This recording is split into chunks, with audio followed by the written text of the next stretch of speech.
नमस्कार विद्यार्थी मित्रांनो, आज आपण मूलभूत हक्क त्याच्यावरला भाग 3 याच्यावर प्रश्न विश्लेषण स्वरूपात आपण एकूण 10 प्रश्न पाहणार आहोत.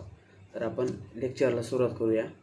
बघा, पहिला प्रश्न, कलम 19 नुसार भाषण व अभिव्यक्ती स्वातंत्र्यात कशाचा समावेश होतो, असा प्रश्न आहे. ऑप्शन 1, फक्त स्वतःची मते प्रदर्शित करण्याचा स्वातंत्र्याचा हक्क. ऑप्शन 2, राजकीय पक्षाने पुकारलेल्या बंदच्या विरुद्ध हक्क नाही. ऑप्शन 3, टेलिफोनवरील संभाषणाच्या टॅपिंग विरुद्ध हक्क नाही. नंबर 4, संपाचा अधिकार, निदर्शनाचा अधिकार.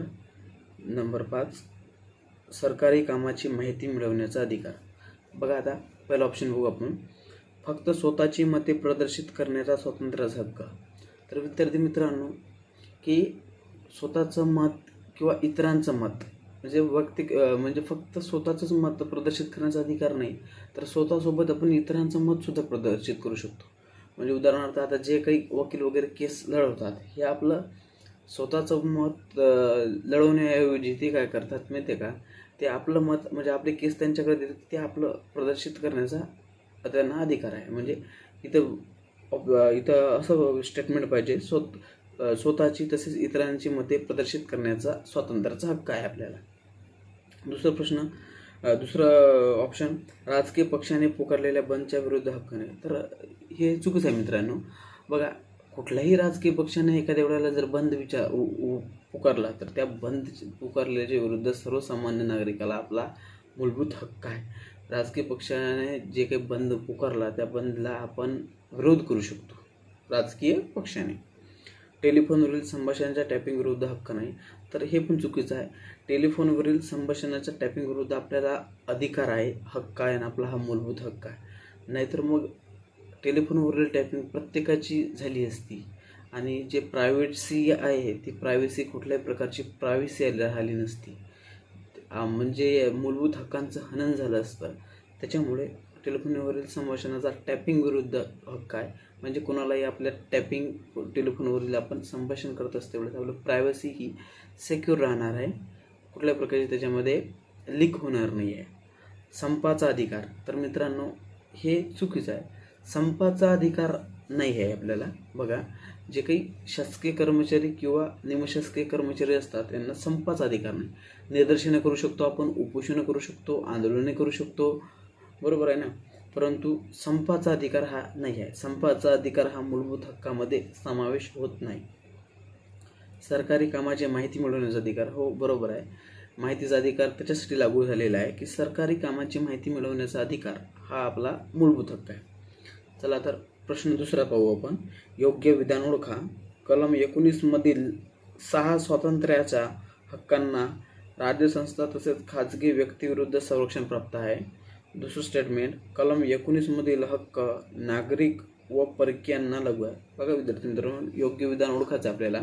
बघा, कलम 19 मधील 6 स्वातंत्र्याच्या हक्कांना राज्यसंस्था तसेच खाजगी व्यक्तीविरुद्ध संरक्षण प्राप्त आहे.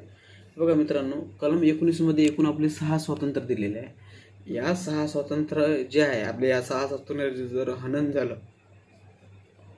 कुठल्याही प्रकारचं जर उल्लंघन झालं, तर आपल्याला सार्वजनिक जे काही राज्यसंस्था, सार्वजनिक प्राधिकारी, सार्वजनिक कार्यालय यांच्या विरुद्ध आपल्याला म्हणजे संरक्षण प्राप्त आहे. म्हणजे यांच्याकडून आपलं जे हक्काचं जर उल्लंघन झालं सार्वजनिक दृष्ट्या, तर आपल्याला त्याच्याकडून आपल्याला दाद मागता येते. परंतु खाजगी व्यक्तीविरुद्ध आपल्याला संरक्षण प्राप्त नाही मित्रांनो. तर हे स्टेटमेंट एक चुकीचं आहे. कलम 19 मधील हक्क नागरिक व परकीयांना लागू आहे. तर हे सुद्धा स्टेटमेंट चुकीचं आहे. कलम 19 मधील जे हक्क आहे हे फक्त नागरिकांना लागू आहे, हे परकीयांना लागू नाही. नागरिकांना म्हणजे भारतीय नागरिकांना लागू असणारे मूलभूत हक्क हे कोणत्या कलमात आहे? कलम 15, कलम 16, कलम 19, कलम 29 आणि कलम 30. त्यापैकी हे एक कलम 19 हे फक्त भारतीय नागरिकांना लागू आहे, परकीय नागरिकांना उपलब्ध होत नाहीत. प्रश्न तिसरा, राज्यसंस्था कोणत्या कारणाच्या आधारावर कलम 19 मधील हक्कावर मर्यादा घालू शकते? बघा मित्रांनो, राज्यसंस्था म्हणजे कुठल्याही प्रकारचं जे काही सार्वजनिक कार्यालय, सार्वजनिक भारताची संसद, कायदेमंडळ, म्हणजे हे जे काही सार्वजनिक प्राधिकारी आहेत, हे सार्वजनिक प्राधिकारी राज्यसंस्था ही म्हणजे कुठल्या कारणावर याचे कारणे दिलेली आहे, म्हणजे लिमिटेशन्स आहेत. आपण म्हणजे मूलभूत हक्क दिले म्हणजे आपण काही पण व्यर्थपणाने बडबड किंवा काही पण आपण हे करू शकत नाही. ते आपल्याला कायद्याच्या किंवा मर्यादेत राहूनच आपल्याला कुठली गोष्ट करावी लागते. त्याच्यामुळे मर्यादा दिलेल्या आहेत. बघा, पहिली मर्यादा आहे परदेशी राष्ट्राशी मैत्रीपूर्ण संबंध. हा, हे बरोबर आहे. बघा मित्रांनो, परदेशी राष्ट्राशी मैत्रीपूर्ण संबंध हे तुटू नये असं कुठल्याही प्रकारचं आपल्याला भाषण व अभिव्यक्ती स्वातंत्र्य किंवा कुठल्या प्रकारचं मत प्रदर्शित करता येणार नाही. कारण परदेशी राष्ट्राशी आपले चांगले संबंध आपले तुटू नये, ते एकोप्याने राहावे, हे असा त्याच्या दृष्टीचा हेतू आहे. तसंच भारताची एकता, एकात्मता, राष्ट्रीयता हे टिकून राहावं, याला कुठल्याही प्रकारच्या कुठल्याही कोणाच्या विधानाने बाधा येऊ नये, त्याच्यामध्ये अडथळा येऊ नये. हे पण एक सार्वजनिक सुव्यवस्थेचा प्रश्न, हा पण एक मुद्दा महत्त्वाचा आहे. बघा, न्यायालयाचा अवमान होईल असं कोणालाही स्टेटमेंट करता येत नाही. न्यायालयाचा अवमान झाल्यास तर मग न्यायालयाकडून मग ते त्यावर मर्यादा, राज्यसंस्था मर्यादा घालू शकते. सार्वजनिक सुव्यवस्था सांगितलेलं आहे. तर याचं उत्तर आहे वरीलपैकी सर्व. बघा, प्रश्न 4, एकत्र जमण्याच्या स्वातंत्र्यामध्ये कशाचा समावेश होत नाही. बघा, एकत्र जमण्याचे स्वातंत्र्य आहे आपल्याला, पण एकत्र जमण्याच्या स्वातंत्र्यामध्ये जे काही लिमिटेशन्स आहे, एकत्र जमण्याच्या स्वातंत्र्यामध्ये कशाचा समावेश होत नाही ते बघू आपण. बघा, सार्वजनिक सभा घेणे, ठीक आहे, आपण सार्वजनिक सभा घेऊ शकतो. पहिला ऑप्शन. मोर्चा काढणे, ठीक आहे, आपण मोर्चा पण काढू शकतो. आपण वेगवेगळ्या प्रकारचे मोर्चे काढतो, आपल्या मागण्या मान्य नाही झाल्या तर सार्वजनिक सभा घेतो आपण, मोर्चे काढतो, निदर्शनं करतो, हे बरोबर आहे. पण ऑप्शन 4 संप करणे. तर मित्रांनो, संप करण्याचा आपल्याला अधिकार नाही. निदर्शनं करू शकतो आपण, पण संप करण्याचा आपल्याला अधिकार नाही. हे आपण मागच्या प्रश्नामध्ये पण बघितलं होतं. प्रश्न 5, कोणत्या कलमानुसार एकत्र जमण्याच्या हक्कावर मर्यादा घालण्यात आलेल्या आहे. आता आर्टिकल्स विचारलेलं आहे, एकत्र जमणे त्याच्यावर मर्यादा घालण्यात आलेला आर्टिकल्स विचारले. तर याचं उत्तर आहे CRPC 144 आणि IPC 141, जे आपल्या कोविडमध्ये लागलेलं होतं. एकत्र जमू नये म्हणून 5 किंवा 5पेक्षा जास्त व्यक्तींनी म्हणजे एकापेक्षा जास्त व्यक्तींनी जमू नये म्हणून. तर CRPC 144, क्रिमिनल प्रोसिजर कोड 144 आणि इंडियन पिनल कोड 141 नुसार एकत्र जमण्याच्या हक्कावर आपल्याला मर्यादा घालण्यात आलेल्या आहे. जरी एकत्र जमण्याचं स्वातंत्र्य असलं तरी या 2 कलमामध्ये त्याच्यावर मर्यादा घालण्यात आलेली आहे. क्वेश्चन 6, संघटनेच्या स्वातंत्र्यामध्ये खालीलपैकी कशाचा समावेश होत नाही. बघा, पहिलं ऑप्शन आहे संघटना स्थापन करणे, भाग घेणे. दुसरं ऑप्शन आहे संघ किंवा सहकारी सोसायटी स्थापन करणे. तिसरं ऑप्शन आहे संघटना स्थापन न करणे किंवा भाग न घेणे. चौथा ऑप्शन आहे संघटनेला मान्यता मिळवून देणे. बघा मित्रांनो, संघटनेच्या स्वातंत्र्यामध्ये कशाचा समावेश होतो म्हटलेला आहे. बघा, तर संघटना स्थापन करणे व भाग घेणे, पहिले स्टेटमेंट बरोबर आहे. संघटना आपण कुठल्याही प्रकारची आपण म्हणजे जे काही संघटना आहे, संघटना स्थापन करू शकतो. त्याच्यानंतर आपण संघटनेमध्ये भागसुद्धा घेऊ शकतो. त्याचप्रकारे संघटना जसं आपण स्थापनही करू शकतो, भाग घेऊ शकतो, त्याचप्रकारे आपण संघटना स्थापनही करू शकत नाही आणि त्याच्यामध्ये भाग पण घेऊ शकत नाही. म्हणजे संघटना स्थापन करणे, न करणे, भाग घेणे, न घेणे, हा सुद्धा आपल्याला अधिकार दिलेला आहे मित्रांनो. ते संघटना स्थापन करण्याच्याच अधिकारामध्ये अंतर्भूत आहे. ते कशामुळे, समजा आता एखादी दहशतवादी संघटना असली आणि त्याच्यात आपल्याला भाग नाही घ्यायचा, परंतु आपल्याला भाग न घेणे हा आपला अधिकार आहे. परंतु समजा हात जर नसला तर मग आपल्याला भाग घ्यावा लागते. मग त्याच्यामुळे संघटना भाग न घेणे, संघटनेत सहभाग न होणे, स्थापन न करणे, हे एक सगळ्यात महत्त्वाचं राईट्स आहे. संघ किंवा सहकारी सोसायटी स्थापन करणे हा पण आहे, कारण त्याच्यानुसारच आपण सहकारी सोसायटीची स्थापना केलेली आहे. बघा, सहकारी सोसायटीची स्थापना जी आहे 97वी घटना दुरुस्तीनुसार केलेली आहे आपण, ती 2011 साली झाली होती. तर सहकारी सोसायटीची आपण स्थापना केलेली आहे. ऑप्शन 4, संघटनेला मान्यता मिळवून देणे. हे बघा मित्रांनो, आपण संघटना स्थापन करू शकतो, त्याच्यामध्ये भाग घेऊ शकतो, परंतु मान्यता मिळवून देण्याचा आपल्याला अधिकार नाही मित्रांनो.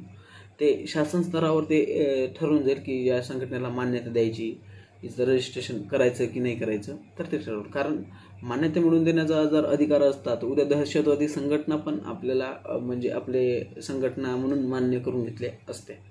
त्याच्यामुळे संघटना मान्यता मिळवून न देणे आपला म्हणजे मान्यता मिळवून देण्याचा आपल्याला मूलभूत अधिकार नाही आहे. क्वेश्चन 7, सर्वोच्च न्यायालयाच्या मते ट्रेड युनियनांना संघटनेच्या स्वातंत्र्याच्या आधारावर कोणता अधिकार प्राप्त नाही. संघटनेच्या स्वातंत्र्याच्या संबंधी प्रश्न आहे आणि ट्रेड युनियन आहे विशेषतः, म्हणजे जे काही आपले आयटक इंटक यांना जे काही लागू होतात ते त्याच्या संबंधी प्रश्न आहे. तशाच ट्रेड युनियन संबंधी प्रश्न आहे, कामगार युनियन. तर ऑप्शन 1 वाटाघाटी करण्याचा अधिकार नाही म्हणते, ते संप करण्याचा अधिकार नाही म्हणते, लॉकआउट घोषित करण्याचा अधिकार नाही म्हणते, यापैकी सर्व. तर मित्रांनो, सर्वोच्च न्यायालयाने असा निकाल दिलेला आहे की जे काही ट्रेड युनियन असतात त्यांना कुठल्याही प्रकारची वाटाघाटी करण्याचा अधिकार नाही आहे, संप करण्याचा अधिकार नाही आणि लॉक आऊट घोषित करण्याचा अधिकार नाही. मित्रांनो, ट्रेड युनियनना हे लक्ष असू दे. प्रश्न 8, अयोग्य विधान ओळखा, चुकीचे विधान ओळखा असं विचारलेलं आहे. कलम 19 अन्वये केवळ अंतर्गत संचाराच्या स्वातंत्र्याचा हक्क प्रदान करण्यात आला आहे. ऑप्शन 2, देशाबाहेर संचाराचा हक्क कलम 21 मध्ये अंतर्भूत आहे. ऑप्शन 3, आदिवासी संस्कृती, त्यांचा व्यवसाय यांचे संरक्षण करण्यासाठी आदिवासी क्षेत्रात बाहेरच्या व्यक्तीच्या प्रवेशावर मर्यादा घालता येतात.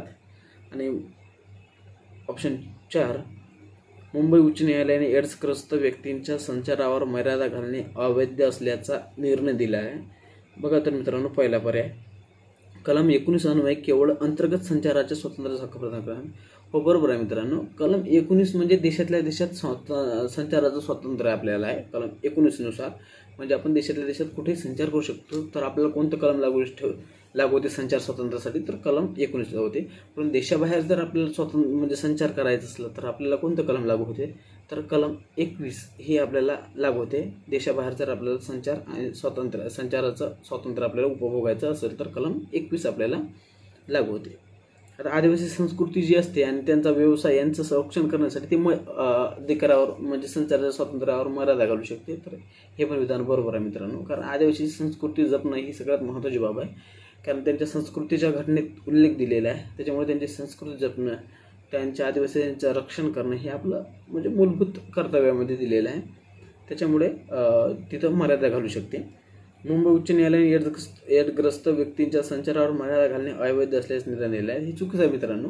मुंबई उच्च न्यायालयाने सरळ सांगितलं, ज्या कोणा व्यक्तींना एड्सग्रस्त व्यक्ती आहेत त्यांना म्हणजे त्यांच्या संचारावर मर्यादा घालणे हे वैध असल्याचा निर्णय दिला आहे. म्हणजे एकंदरीत मुंबई उच्च न्यायालयाच्या खंडपीठाने सांगितलं की बाबा एड्सग्रस्त व्यक्तीने संचार करू नये, हे वैध आहे, कायद्याने योग्य आहे. समजा म्हणजे दुसऱ्यांना इन्फेक्टेड होऊ नये अशी ती काही भावना असू शकते. क्वेश्चन 9, चुकीची जोडी ओळख आहे. बघा कलम 20(1) बघा काय आहे, प्रचलित कायद्यानुसारच शिक्षा दिली जाईल. कलम 20(2) एका अपराधाबद्दल एकापेक्षा अधिक वेळा खटला चालवला जाणार नाही. तिसरं कलम 20(3) कोणत्याही अपराधाचा आरोप असलेल्या व्यक्तीवर स्वतःविरुद्ध साक्षीदार होण्याची सक्ती नाही. बघा तर मित्रांनो, पहिला ऑप्शन बघू. कलम 20(1) प्रचलित कायद्यानुसारच शिक्षा दिली जाईल. मित्रांनो, हे बरोबर आहे. 20(1) नुसार कलम 20 मध्ये आपण त्याच्यामध्ये म्हणजे हे दिलेलं आहे, अपराधाच्या दोषसिद्धीबाबत संरक्षण दिलेलं आहे अपराधाच्या गुन्ह्यासाठी. तर बघा कलम 20(1) मध्ये जे काही एक्स पोस्ट फॅक्टो लॉ म्हणतो आपण त्याला, म्हणजे जे काही भूतकाळापासूनचा जे काही कायदा आहे तो लागू होणार नाही. एक्स पोस्ट फॅक्टो लॉ म्हणजे काय की भूतकाळाच्या तारखेपासून ते कायदा लागू होणार नाही. तर सध्याच्या जे काही तारीख आहे, सध्या समजा एखाद्यानं जर खून वगैरे केला तर जे काही आत्ताची कलम आहे ही आत्ताची कलम त्याला लागू होईल, आताची जी काही शिक्षा आहे त्याला लागू होईल. पण तुम्ही म्हणसाल की जुन्या काळातल्या भूतकाळाची त्याला म्हणजे कलम आणि शिक्षा लावा, तर हे चुकीचं आहे मित्रांनो. यालाच म्हणतात एक्स पोस्ट फॅक्टोला या कायद्याचा अंमल नसणे, म्हणजे प्रचलित कायद्यानुसारच त्याला शिक्षा दिली जाईल. कलम 20(2) एका अपराधाबद्दल एकापेक्षा अधिक वेळा खटला चालवला जाणार, हे बरोबर आहे मित्रांनो. डबल जेपर्डी, कलम 20(2) मध्ये डबल जेपर्डी आहे. एका अपराधाबद्दल म्हणजे एकाच वेळी आणि एकच खटला चालवला जाणार आहे मित्रांनो. एका वेळी अनेक खटले चालवले जाणार नाही. अपराध एक केला ना तर एकच खटला चालवला जाणार आहे, वेगवेगळ्या ठिकाणी वेगवेगळे खटले चालवले जाणार नाही. Double Jeopardy. कलम 20(3) कोणत्याही अपराधाचा आरोप असलेल्या व्यक्तीवर स्वतःविरुद्ध साक्षीदार होण्याची सक्ती नाही. हे पण मित्रांनो मौखिक किंवा तोंडी कुठल्याही स्वरूपात कलम 20(3) उपपोट कलम 3 नुसार कुठल्याही प्रकारचं कोणत्याही अपराधाचा आरोप असलेली व्यक्ती असो स्वतःविरुद्ध साक्षीदार होण्याची सक्ती नसेल, परंतु काही गोष्टींचे त्यांना नमुने द्यावे लागेल. जसं अंगठ्याचा नमुना, स्वाक्षरीचा नमुना किंवा शरीराच्या एखाद्या भागाचा म्हणजे फॉरेन्सिक रिपोर्टसाठी एखादा नमुना हे आपण साहजिकच देऊ शकतो, परंतु मौखिक किंवा तोंडी कागदपत्रे हे कुठल्याही प्रकारे स्वतःविरुद्ध साक्षीदार होण्याची सक्ती नसेल. शेवटचा प्रश्न क्वेश्चन 10, योग्य विधान ओळखा. गोपालन खटलामध्ये सर्वोच्च न्यायालयाने कलम 21चा व्यापक अर्थ लावला, गोपालन खटला 1950चा, आणि मेनका गांधी खटला 1978मध्ये कलम 21चा संकुचित अर्थ लावला. तर दोन्ही विधान मित्रांनो विरुद्ध आहेत. बघा, गोपालन खटला सुरुवातीला झाला 1950मध्ये, तर त्यांनी काय केलं, त्यांनी याचा म्हणजे संकुचित अर्थ लावला कलम 21चा, म्हणजे संसदेच्या कार्यकारी कृतीशीच फक्त त्यांनी मर्यादित ठेवलं, कायदेशीर कृतीशी म्हणजे जोड लावली नाही कायदेशीर कृतीची. परंतु मेनका गांधी खटला 1978ला झाला, तर कलम 21चा त्यांनी व्यापक अर्थ लावला. म्हणजे त्या व्यापक अर्थ लावल्यानंतर त्याला कोणकोणते जगण्याचे अधिकार दिले आहे, त्याच्यानंतर बेड्या वगैरे जे असतात ना न्यायालयात, कडकऱ्यात, तर त्यांना बेड्या घालू नाही. त्याच्यानंतर पुन्हा त्यांना एकत्र म्हणजे जे लोक तुरुंगात असते तर त्यांना एकत्र ठेवू नये त्याच्या विरुद्ध हक्क दिला. त्याच्यानंतर पुन्हा त्यांना सन्मानानं जगण्याचा अधिकार दिला, त्यांना एकल कोंड्यात न ठेवण्याचा अधिकार दिला, नंतर स्वतःचं मत व्यक्त करण्याचा अधिकार दिला, त्याच्यानंतर भावना व्यक्त करण्याचा अधिकार, असा एक व्यापक अर्थ लावला मेनका गांधी खटल्यानं. तर अशा प्रकारे मित्रांनो आपण एकूण 10 प्रश्न पाहिले, 10 प्रश्नाचे आपण विश्लेषण पाहिले. आपण पुढल्या भागामध्ये भाग 4 मूलभूत हक्क याच्याविषयी प्रश्न पाहणार आहोत. धन्यवाद मित्रांनो.